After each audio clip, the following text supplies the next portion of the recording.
à l'Institut, je pense que c'est une question de souveraineté, d'endogénéité. Et quand on parle de souveraineté, il faut comprendre dans tous les sens. Aujourd'hui, le Burkina Faso lutte, et ce que nous avons compris depuis 3 ans maintenant, est que nous ne pouvons compter sur personne. Il faut compter sur soi-même. Ça, c'est un impératif. Tous ceux qui passaient leur temps à venir au Burkina ou à recevoir des stagiaires ont un objectif derrière la tête, c'est de nous dominer. Il y a un endoctrinement qui ne dit pas son nom, mais ils prennent de l'ascendant sur vous lorsqu'ils vous encadrent. Et lorsque nous avons décidé de marcher seuls, tout le monde nous a abandonnés, on nous a fermé les portes. Certes, depuis 2 ans, beaucoup d'États sont revenus, commencé à rouvrir des portes de stage et tout, mais nous avons décidé de nous prendre en charge nous-mêmes. Et moi, je sais que je peux compter sur tout un chacun de vous. Nous avons aussi de l'intelligence, nous avons cette capacité de développer nous-mêmes nos différentes institutions, de donner la formation qu'il faut, d'autant plus que si c'est en termes d'expérience, nous en avons. Que la mise en commun de toutes ces expériences permettra de booster la qualité de l'instruction donc au niveau de l'institution ici. Si c'est de l'expérience, nous en avons à vendre. Et d'ailleurs, ça me permet donc de rebondir sur cette question du contenu de la formation qui doit aussi évoluer. Certes, il y a cette formation classique, mais il faut que nous ajoutons quelque chose d'autre en lien avec nos retours d'expérience que nous avons de notre guerre. Pourquoi on ne peut pas exploiter toutes nos expériences de cette guerre et développer notre outil de défense? Et je vous invite à chaque fois penser à cela. Nous n'avons pas à apprendre de quelqu'un. Nous devons compter sur nous-mêmes d'abord. Si nous n'avons pas cette capacité de rebondir dans la difficulté, c'est que nous ne méritons même pas d'être sur Terre. Aujourd'hui, regardez la géopolitique. Les faibles vont disparaître. Ça, il n'y a rien à faire. Soit vous avez confiance en vous, vous développez votre outil, ou bien vous n'avez pas confiance et vous disparaissez. Et l'officier d'état-major, ce n'est pas quelqu'un qui parle dehors des opérations en planification. La discrétion est un facteur de succès. Vive l'Institut donc, qui est en train de naître et qu'elle soit à l'image de nos combattants qui ont vraiment bataillé pour que le Burkina Faso soit et que vous soyez donc l'Institut qui va maintenir le Burkina Faso libre, indépendant, prospère et surtout souverain.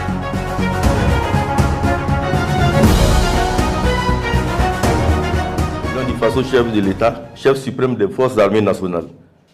C'est avec un immense honneur et une grande gratitude que j'ai l'honneur, au nom des cadres et du personnel, officiers, sous-officiers et militaires du rang de l'Institut que je dirige, ainsi qu'au nom des officiers stagiaires ici présents, de la première promotion du cours d'état-major, de vous souhaiter la bienvenue dans les murs de l'Institut de l'enseignement militaire Tiefo Amoro.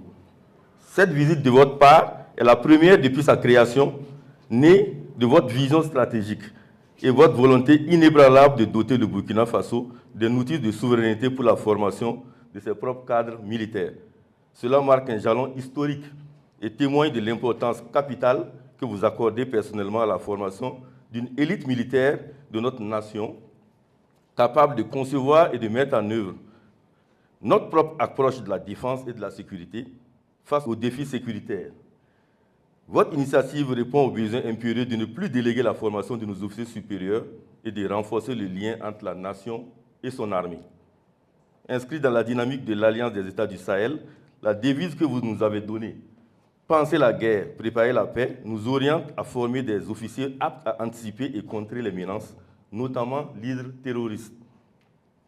Camarade président du Faso, votre présence ici aujourd'hui est une source de motivation et d'inspiration pour l'ensemble du personnel, des instructeurs et des stagiaires. Nous sommes déterminés à faire de cet institut une référence continentale, à la hauteur de vos ambitions pour un Burkina Faso souverain, stable et prospère. Soyez assurés, camarades présidents, de l'engagement total et de la loyauté indéfectible du personnel de l'Institut Tiefo Amoro à remplir avec succès les missions qui lui sont assignées. La patrie ou la mort, nous vous vaincrons.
une autre facette de l'information au Burkina Faso.